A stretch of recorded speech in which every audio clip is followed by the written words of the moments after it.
Unsa na taga DOH, niresulta na hagi inyong giingon nga magsigig pa bakuna. Sige mo panglangyaw, sige mo bisita sa tabanga balay para magbakuna. Karon na wala mo mamugos. Pero napugos ang usa ka pamilya nga among silingan. Pag umangkon sa mong silingan na hitabo gyud nga nagpa-inject kay nainganyo ninyo. Tanawa. Ni resulta tanawa.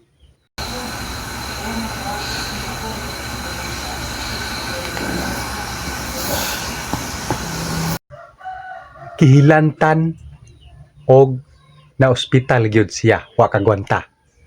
Di ba gingon ko ninyo nga bago mo mag-inject, check up ninyo daan ang dugo, ang lawas sa bata kung okay ra ba, kung wala ba'y diferensya. Onya, ni resulta na. Wala ninyo chika. Karon, nahilantan ang bata, nanginit, naglain ang lawas, o kagwanta, naglisod og kinhawa. Nada sa ospital. Tanawa. Ha? Tanawa. Nagdictros na. Kaya naglisod ang ginhawa. Karon, ang galastoon, nang hunaw mo, mga yawa mo. Nang hunaw mo. Gago! Ha? Taga-DOH. Kay naanay gastoonon. Muna-muna ninyong paningkamot para mainjikan, pero nanay bayro nun sa ospital, manghunaw na mo. Dili maayo na. Kana kay inyong gibuhat, manubag mo, inyong bayaran ang bill ani. Ang bill ani, inyong bayaran. Luoy kayo. Pobre ni. Walay kwarta.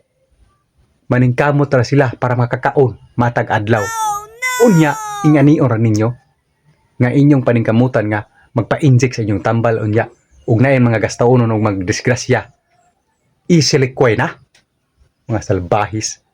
Wala kayong konsensya. Dili na maayo. Kung gusto mong mutabang, tabang. Tagain ninyong kwarta para magasto aron masulbad ang problema ani. Gusto mo ka mugsipte para mawala ang mga sakit, ang mga bakterya. Eh di diyan, nag-hospital na siya. Kaya wa kagwanta. Bayarin ninyo ang mga galastoon para walay problema. Maura na among gipangayo ninyo, mga taga-DOH. Kung mutabang mo, tabangin ninyo. I-pull ninyong bayad para ma-zero balance.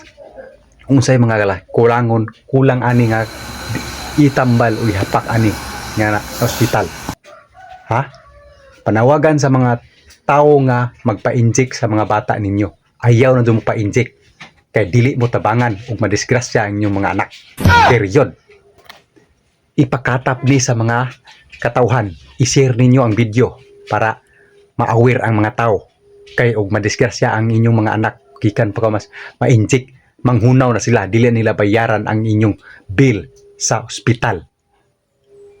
Makig-away pa bago mo bayad sila. Ah!